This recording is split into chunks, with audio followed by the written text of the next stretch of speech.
Good evening, everybody. Hello, hello. Welcome to another episode of Critique Corner with me, Daniel Parker. And me, DB Fastbinder. And, we often have a very eclectic week, but I think this one is more eclectic than normal. Yes, it is. Good mixture of old and new, with comedy, drama, and other things in between. If you're new to the channel, or if you're returning, welcome back. If you're new to the channel, what DB and I do is we critique stuff from our corners. Uh, we look at things that are, we review things that are new, more contemporary versus things that are older and classic. And for this week, oh, Let me get the screen share going. yes. Yeah, this particular movie, it kind of caught my attention because I had seen some YouTube videos about it, um, by different channels that talk about historical events, and that historical event being Operation Mincemeat. Yes, Operation Mincemeat, an Allied attempt to fool the Germans into thinking that the Allies were going to come out of North Africa and go in via Greece rather than the obvious solution of Sicily. Yes, and to pull off this deception, a group of British naval officers stage a rather elaborate uh, con by getting a dead body and putting fake orders and fake documents on it, and letting it drift into the Mediterranean, into Spain, and then where we get picked up, and then uh, German spies would get the orders and look at them, and then see what's going, where they're actually, or they would say the orders saying that they're going to Greece rather than Sicily, and then you know, yeah, it falls off from there, or the deception is successful, and the invasion is successful as well. Yes, and the way I'm going to put this is okay, the mean version is this movie could have been an email. The real answer is this movie should have been a Fat Electrician or Count Dankula video. Yeah. Uh, 30 minutes long. You get the highlights. You get them making some off-color jokes to spice things up when things get dull. You move on with your life instead of Right. 2 long hours. Yes. Yeah, because in that 2 hours, we had, along with the our main characters, trying to pull this ruse off. We have a lot of forced interpersonal drama, and some outside espionage stuff that really factor didn't factor into the plot really all that well. And hey, Ninja, good to see you. Hi, Ninja. Um, and the of course leading this group is uh, Lieutenant Commander Ewan Montague, who's played by Colin Firth, and he's a lawyer who is leaving his job as a lawyer to go into the British Navy during World War II. Of course, this is 1943. And I've one of the nice touches that I liked in there was that they show him, they show him at his goodbye party or retirement party, and they, he lives in this beautiful house, and they're all, everybody's dressed to the nines, and their dinner protein spam. Yep. Nice little sign that the war was in fact causing problems with supply chains. Yes, yeah. And then also as part of the group, we got uh, Charles. God, how do you pronounce his name? Uh, Yeah. Clomondelli. Coleman Deli? I don't know. Clomondelli. Yeah, I don't know if it'd be a CH sound or a K sound, but either way, yeah, he's playing a lonesome military man, single, and he's not the favorite child of the family. yeah, yeah. He has a brother who was a war hero, and Fighter part of pilot, the yeah. yeah, fighter pilot, yeah, and part of the one of the little side plots is that they're trying to locate his brother's remains so they can give him a proper burial. Um, and yeah, the way that yeah, and the character is played by Matthew McFadden, who you probably have a hard time recognizing him because he looks different in this. But he was in Deadpool and Wolverine. He was the Oh, the villain. TVA agent. Okay. Yeah. And yeah, so he's working in intelligence because he's nearsighted and he's got big feet. Yep. Then rounding out our trio of main characters and our forced romantic triangle, that's Kelly MacDonald playing Jean Leslie, right? Yes, yeah, Yep. Where she's just the um, she's kind of the crush of Charles, and ends up kind of snowballing from there. She's working at the office, and they decide. Well, okay, so taking a step back. So part of this whole thing is they have to make sure that their fake person is believable. So first they have the problem of how do we get a body and how do we make it look like it's a body that has to, or they have to be able to preserve it, and then they have to make it look believable that the person died of drowning.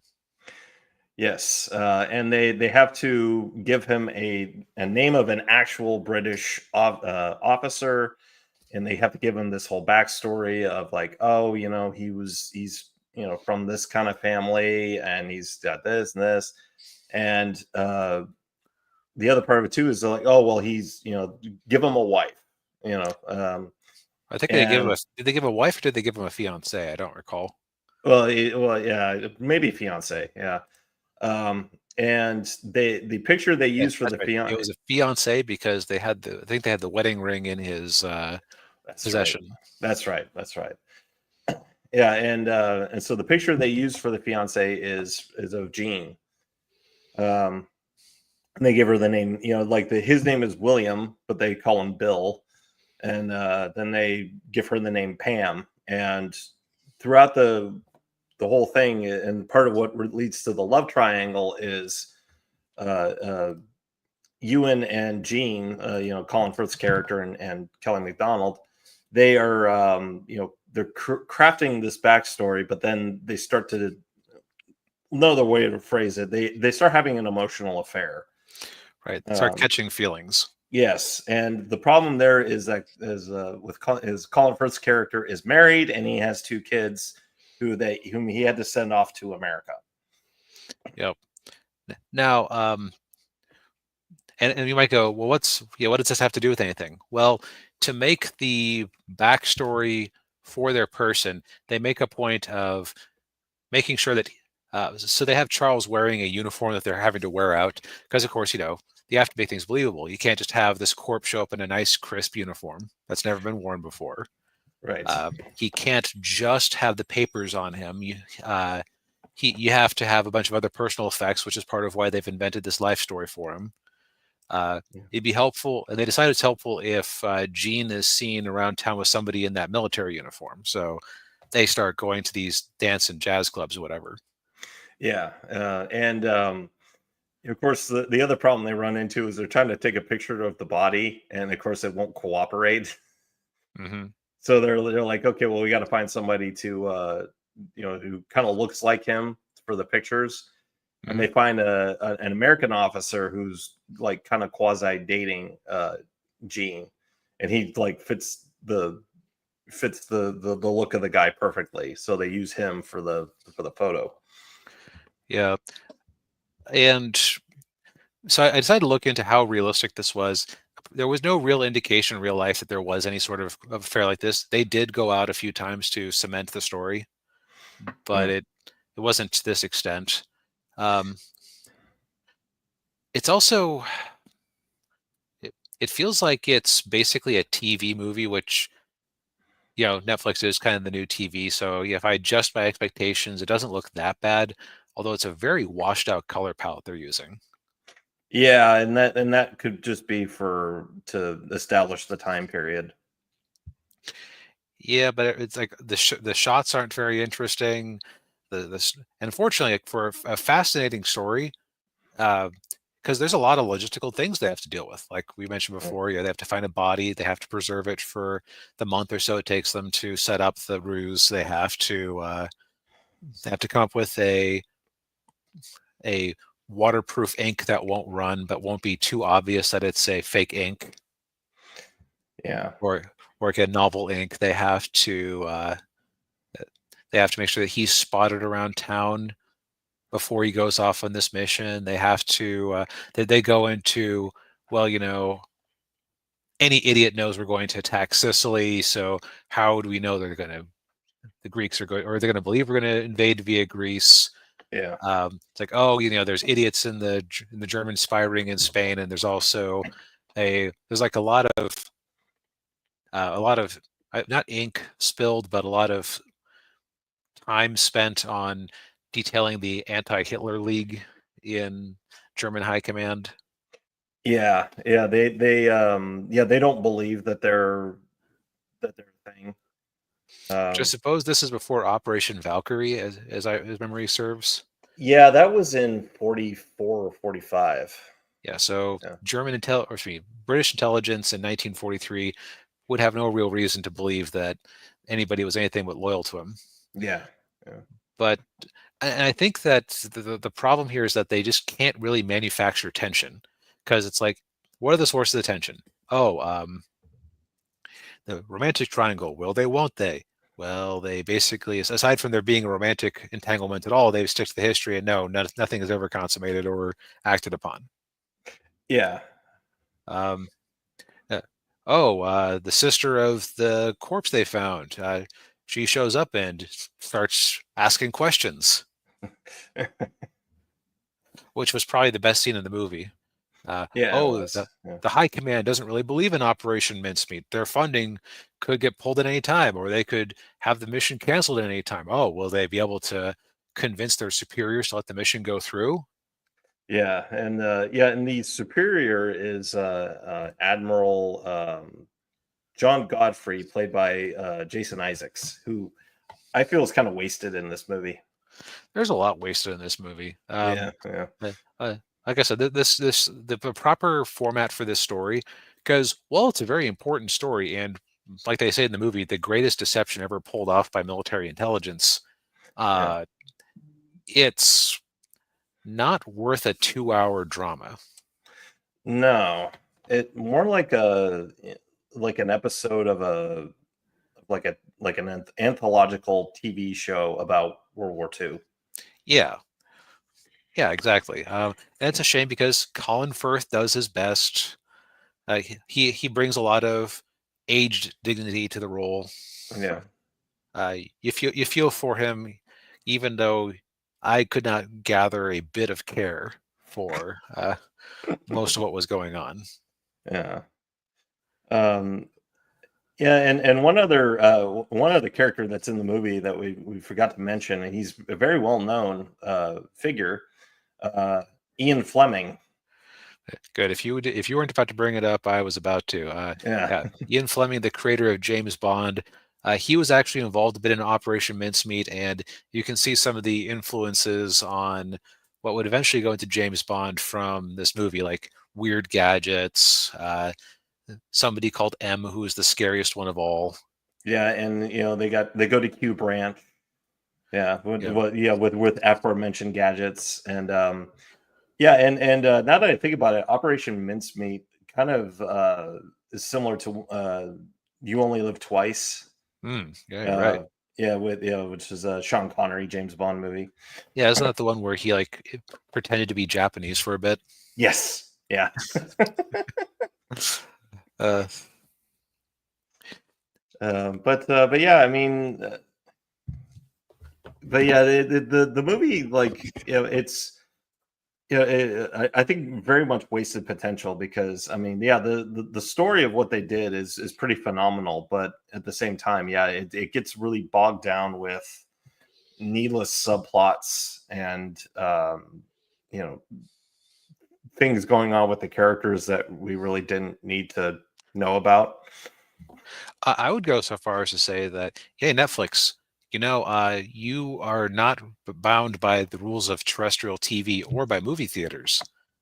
Just make it an hour-long special, and you would have had something much more entertaining. Yeah, yeah. Well, that's the way it goes, I guess. Yep.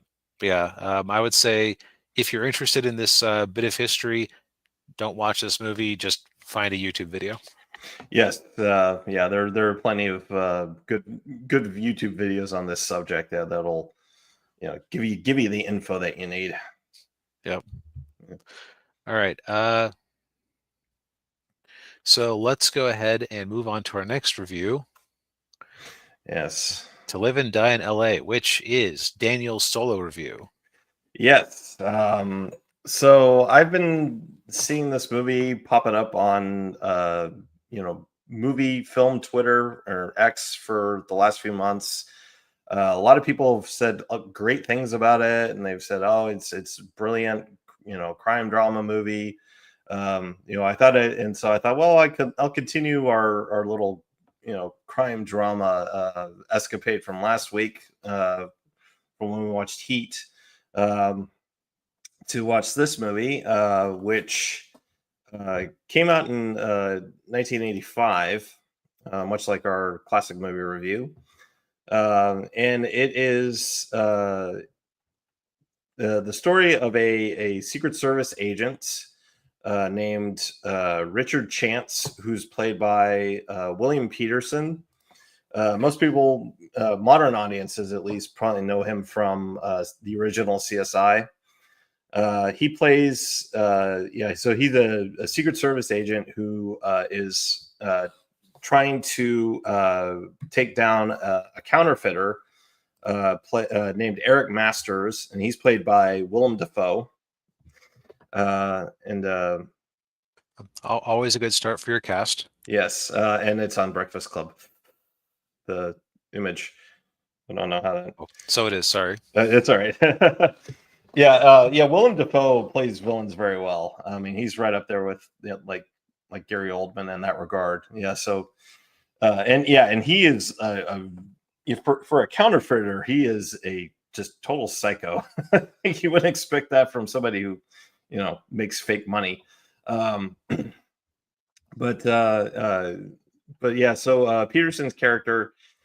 He's going after Willem Dafoe because Dafoe killed Peterson's character, who was 3 days from retirement.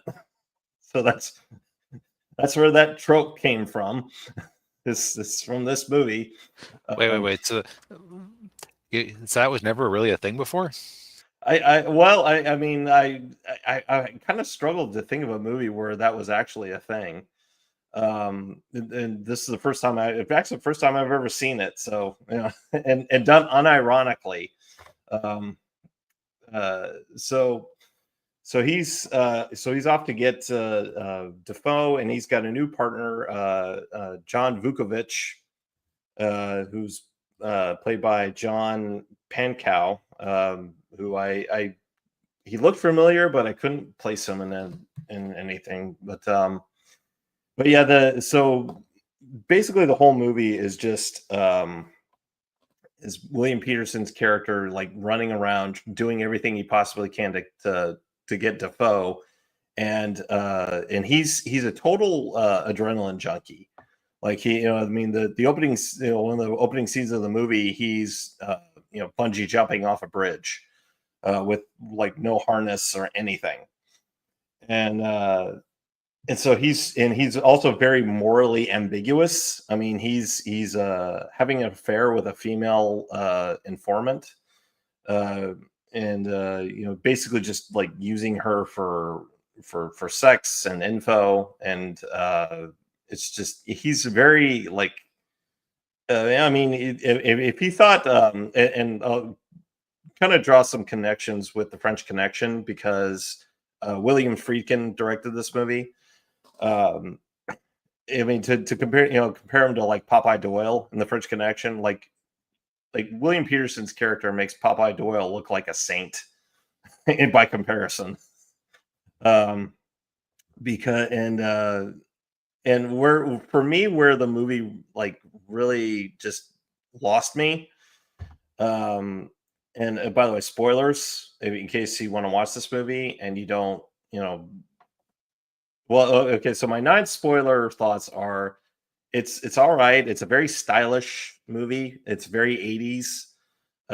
It's what you would expect from a movie from William Friedkin, and it's good in that regard. But for me, I didn't care for it that much. Actually, the way I kind of feel about it was the way DB kind of felt about the French Connection. Just really not, just didn't do it for me. Um, and but so spoiler thoughts. Where the movie loses me is they're trying to bust Willem Dafoe, so they go in undercover, and Dafoe tells them, "Well, if you want me to make all this money for you, I need $30,000 basically as a down payment." Now, in 1985, $30,000 was a lot of money. Yeah, I wonder how much money. Let's find out. Yeah. And so, but the bosses of the Secret Service won't approve of it. And so Friedkin uses info from that he got from his lover / informant about a Chinese guy coming in with $50,000 in cash, and so he and his partner it was less dramatic than I thought. It's 90,000, which isn't, like I was expecting to be way more painful. Yeah. Without being like like almost like $250,000 or something, but yeah.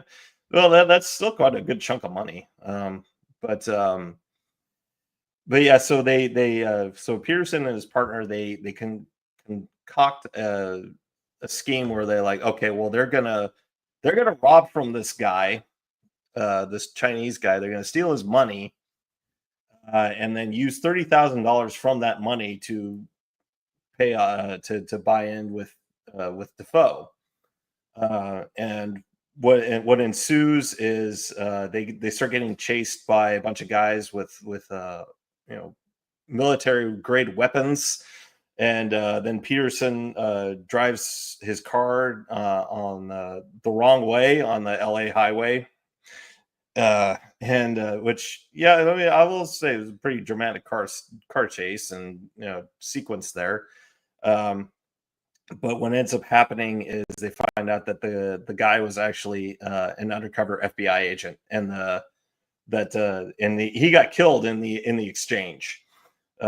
So that's kind of where like it really lost me, where it's just like, okay, yeah, you just not only did you steal money from this guy that you weren't supposed to do, but you got an FBI agent killed. It's just like, okay, yeah, I'm whatever else you do in this movie, I really don't care anymore.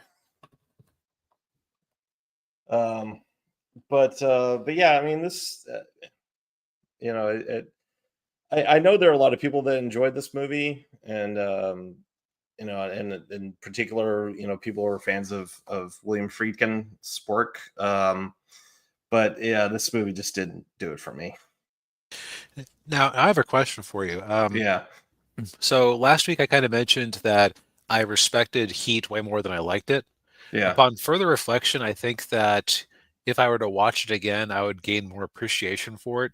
Mm, Do you, but I was also noticing that when I am watching a good movie that I'm not really vibing with, yeah. you know how it's like sometimes when you're watching a movie the second time you start noticing references you don't get or you didn't get the Yeah. first time. I Yeah. felt like I was in that mode through watching a lot of the Heat. Yeah. Did you feel like you were kind of disconnected at picking up on things because you weren't caught up in the spell, or was it just kind of a dull experience? Probably because I wasn't caught up in the spell. I'll be honest. Yeah. I mean, yeah, because like I said, it's a very well done movie. Like it's got a Right. So artistically, it's great. Just it wasn't for you. yeah, it's just one for me. Yeah, I had a hard time relating to the characters. Like, I mean, I get Peterson's character. Like, I get his motivation for wanting to bring this guy down, but I'm not a total stickler for the rules or like I like characters that they cops like this that that bend the rules to try to get the bad guy, like a la Dirty Harry or John McClane or even or like Jack Bauer, but like Jack Bauer wouldn't. Well, actually, no. Jack Bauer did kind of do something.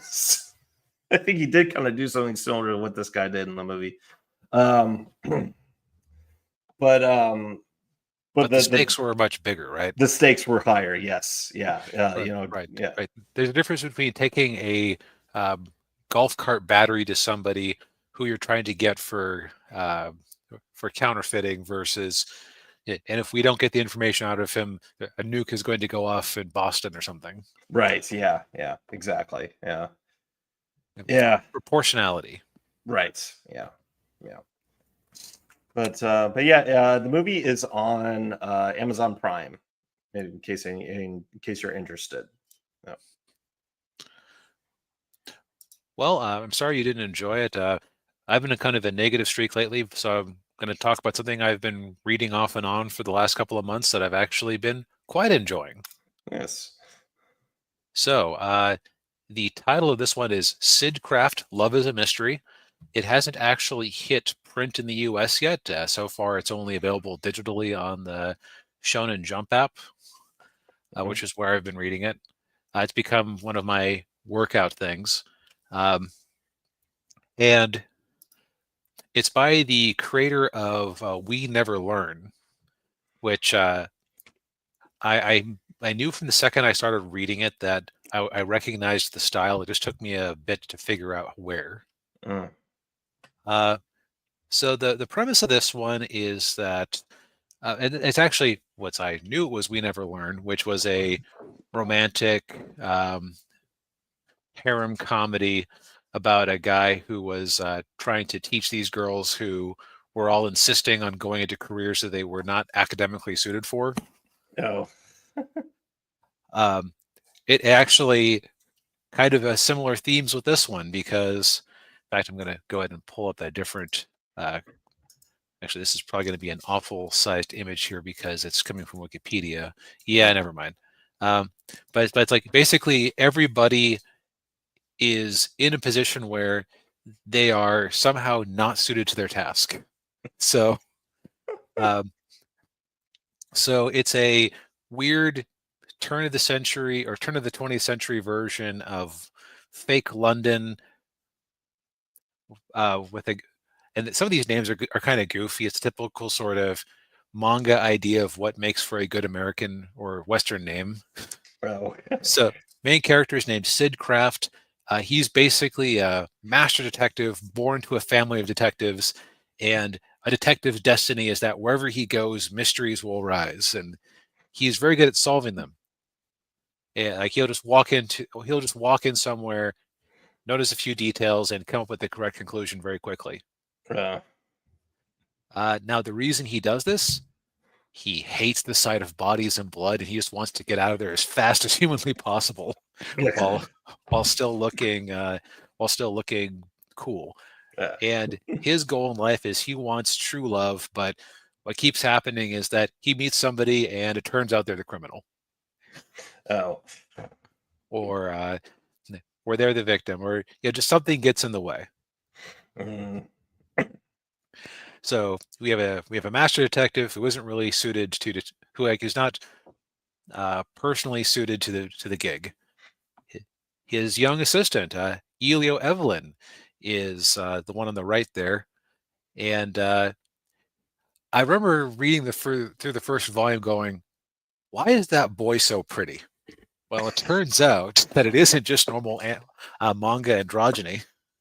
Uh, her comedic foil is that she fell in love with him from afar and decided and got an opportunity to take a job as his assistant, but the job was insisted on male only because he's also kind of a awkward incel who's bad at talking with girls under a lot of circumstances.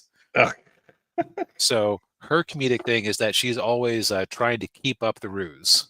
Uh, oh, On and the left, yeah. hmm? I'm sorry. Go ahead. No, go ahead. I was just gonna say, good to see you, D Rhino. Hey, man.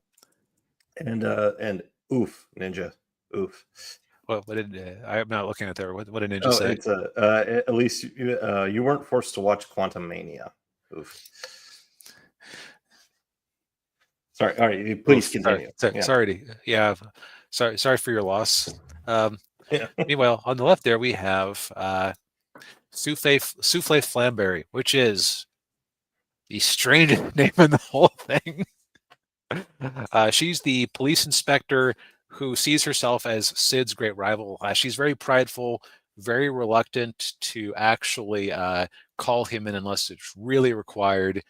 She can be weirdly innocent at times, and she's just like, it's very much like she has the most strong will they won't they thing because they're talking to each other the most often.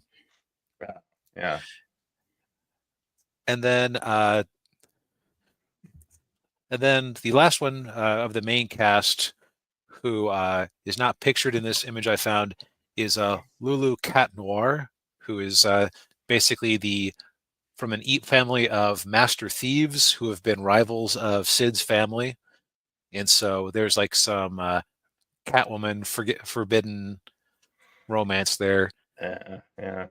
But also, Sid is extremely good at his job and actually defeated her without any real effort, and without even necessarily realizing that he had defeated her. Like he never. And it's kind of like it's kind of amusing because everybody is very good at their job. One of the strengths of this thing is that Sid's solutions you could have figured out if you pinched and zoomed on your tablet and took like extreme looks at all the panels, because whenever he lays out his solution, they always like show images from previous panels where it's like, oh, well, you were such and such in disguise. And I knew this because you didn't have, she had, this isn't a real example. I'm just going to make one up, but she had spilled wine on her sleeve earlier. But when I saw you later, the stain was gone.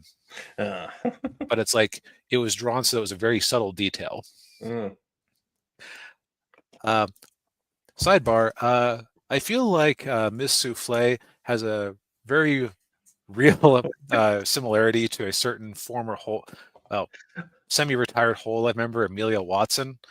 That's what I would. Yeah, when as soon as I was looking at her, I'm like, where have I seen that look before?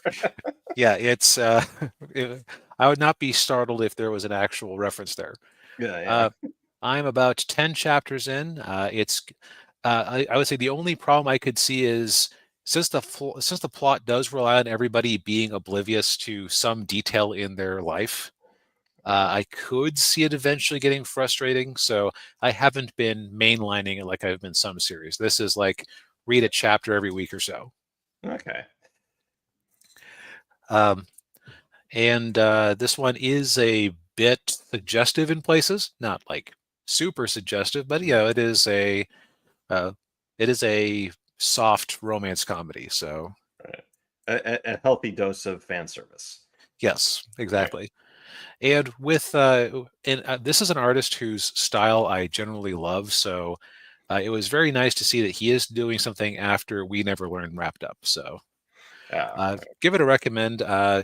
like I said, so far it only seems to be available digitally. I do check every so often to see if a pre-order has opened up yet for a physical copy, because I know people who would love this, who birthday and Christmas are coming up, Yeah. but it still is not available. So Okay. keep an eye out. Yes, indeed. Well, sounds like a fun series to get into. Yeah.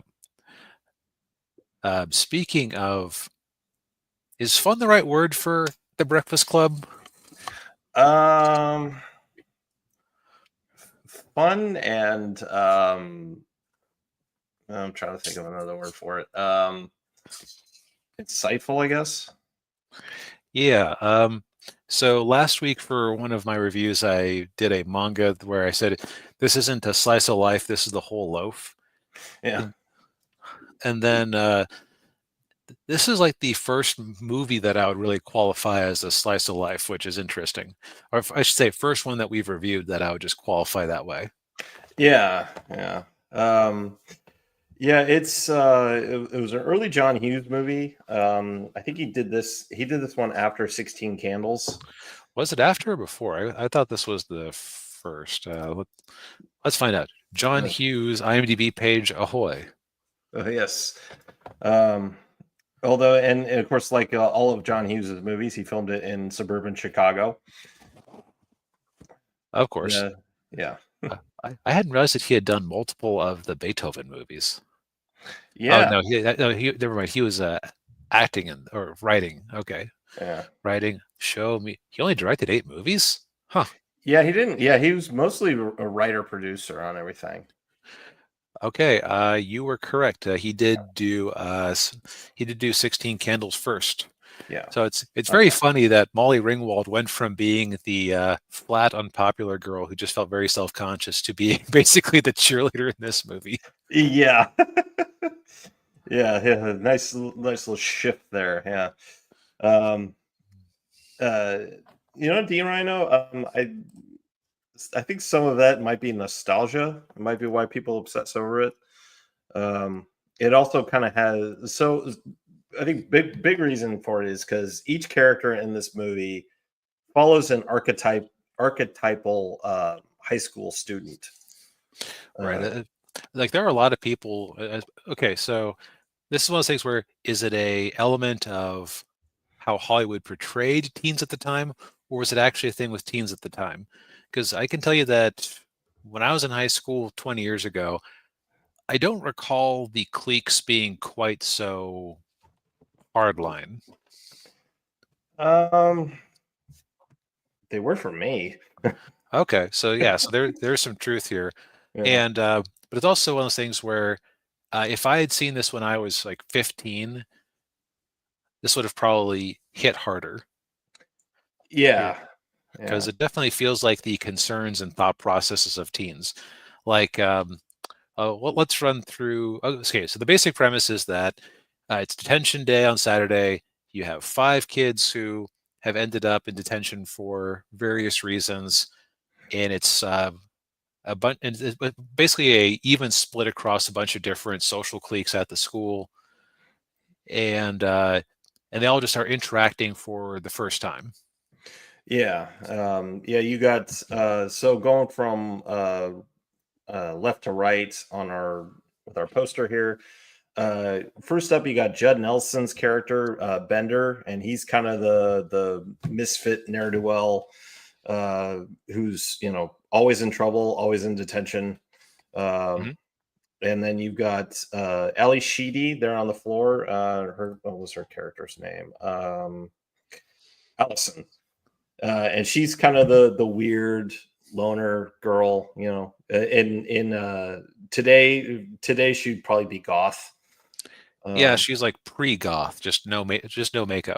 yeah, yeah. And then in the middle is Emilio Estevez as Andrew, and he's the jock. He's a wrestler. And then you got Molly Ringwald as Claire, who, as DB pointed out, is the popular cheerleader, rich girl. And then last but not least is Anthony Michael Hall playing Brian, and he's the nerd.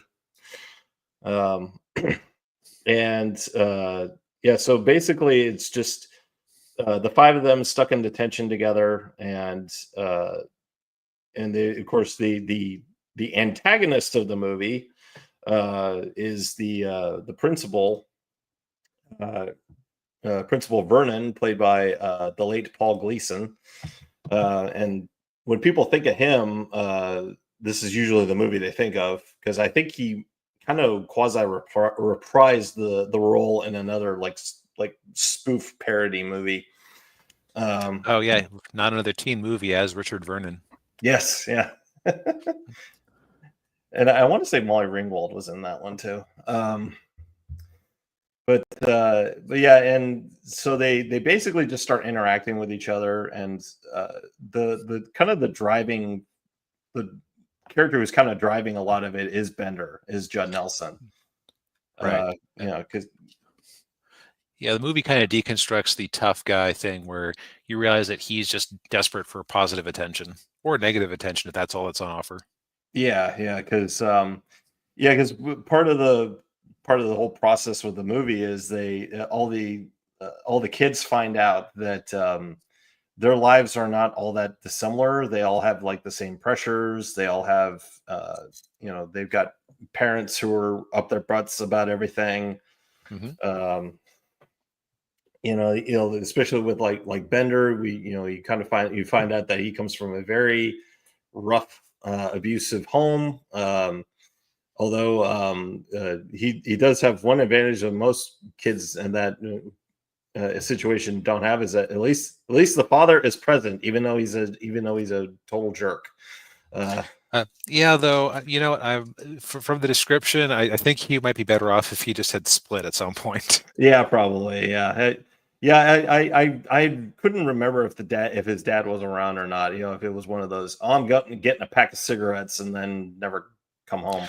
Yeah. Nope, it said he comes home having had a pack of cigarettes and a six pack and takes that on the mom. Yeah. Yeah. And then like Emilio Estevez's dad is very overbearing, because he wants his son to be like the best wrestler ever, so that he can get his full ride scholarship to college. And a lot of God, I'm trying to think of the term for dads like that, for parents who just they have children who are like excel at athletics, and they put so much pressure on them. Right. It's basically the living vicariously through the kid. Yeah. Which, having been a college football fan at one time, I heard a lot of stories about that with guys and playing football. Um, Molly Ringwald, the stress is a bit less from her parents and more just like having to keep up with the Joneses with the other high school girls. yeah, yeah, and with Ellie Sheedy, it's just people are always ignore her.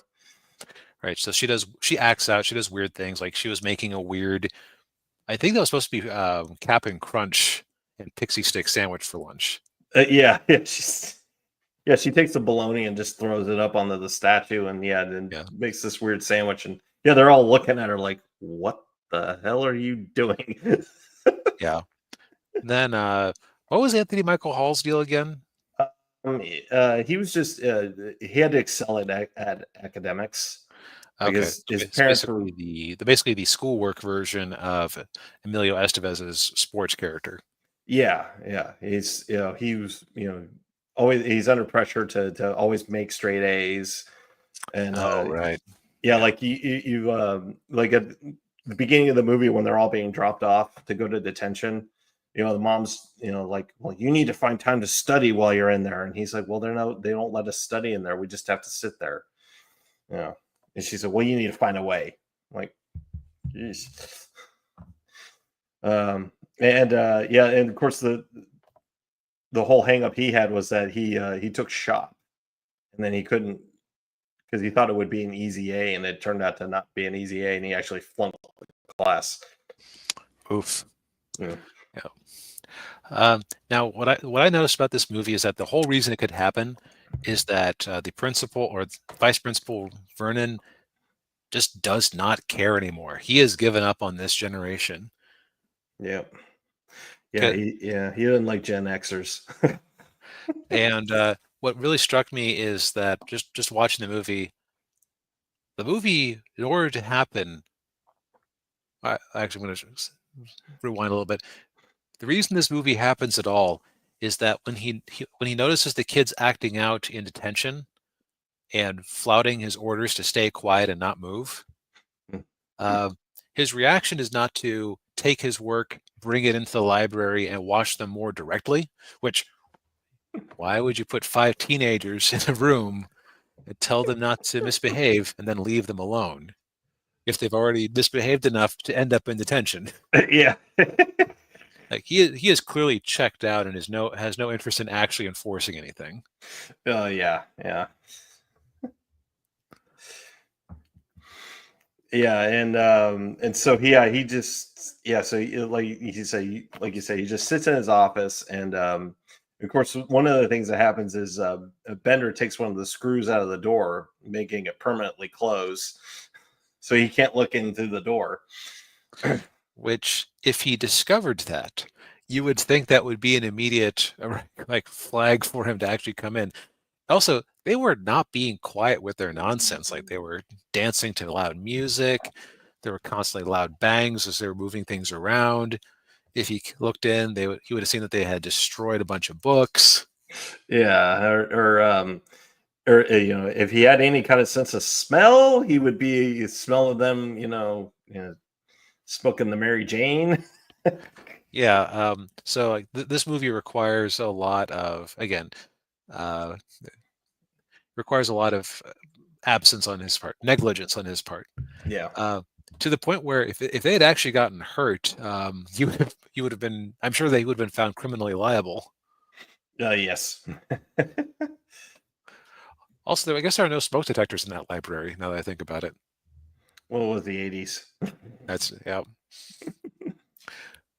So as far as the actual movie itself, like I said, it's a slice of life. So it is basically just the characters talking and interacting with each other, finding new aspects of themselves, Yes. realizing that everybody, everybody more or less has the same drives and desires. And like Daniel said, similar sorts of problems. Yeah. Yeah, and of course, uh, they end up coupling up at the end of the movie. Which, as we know, teenagers who meet in basically teenage jail, they're going to be the most long-lasting, stable relationships ever. Oh yeah, yeah. I could totally see you know Bender and Claire, Judd Nelson and Molly Ringwald's characters. I could totally see them making it and living happily ever after. Yep, absolutely. Yep, no It's problems not at all. gonna, yeah, it's not gonna be a toxic codependent relationship at all. Nope. Well, why would you even suggest that? You're just cynical. I know, I know. Now, as far as the actual like quality of it, for $1 million movie, about 5 teenagers milling around a library for the most part, well shot. I'd say that there's some funny ideas all mixed out through it. Yeah, I mean yeah, I think it's a decent enough teen comedy drama movie. Certainly better than like if I had to pick a teen movie to watch, this would probably be one of them. Yeah, I would put 16 Candles above this one just because that one had more of a plot to it. Like, one thing I've learned about myself over time is that um, I can enjoy a silly thing. I can enjoy something that's just kind of fluffy, but I feel like it needs to be exceptionally funny, or it needs Mm. to have like some sort of goal it's going towards. Yeah. Whereas this one is more just like get in there and kill time. Yeah.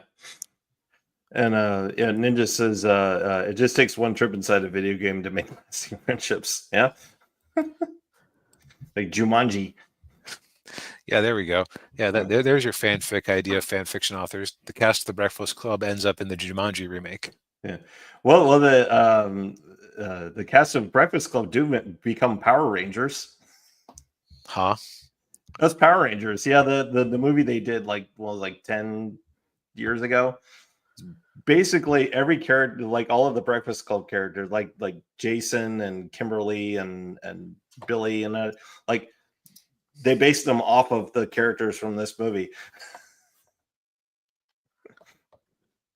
And the Huh. movie, yeah, and the movie and that movie starts off with all of them being in detention.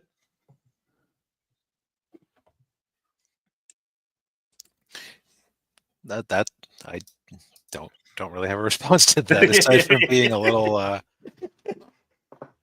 startled. Yeah, well, yeah. I mean, I remember when I was watching. I think I watched it on Netflix. I'm like, oh wait, this is just the Breakfast Club, and they made them Power Rangers.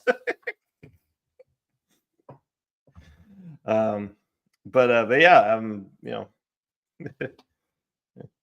yeah, this movie definitely inspired a lot of different, you know, different movies in unexpected ways. Yeah. Well, I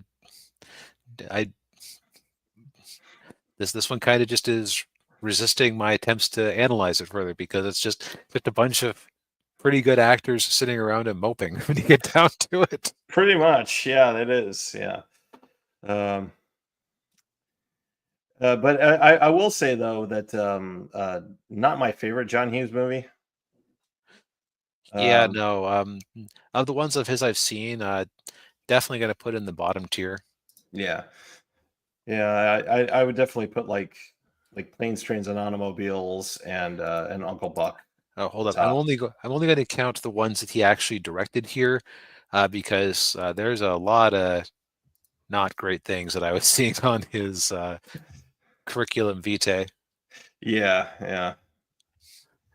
Did Uh, he do God, what was that? What was She's Having a Baby? Was that one of them? um, so- I know he basically, wow, he did 5 Beethoven movies.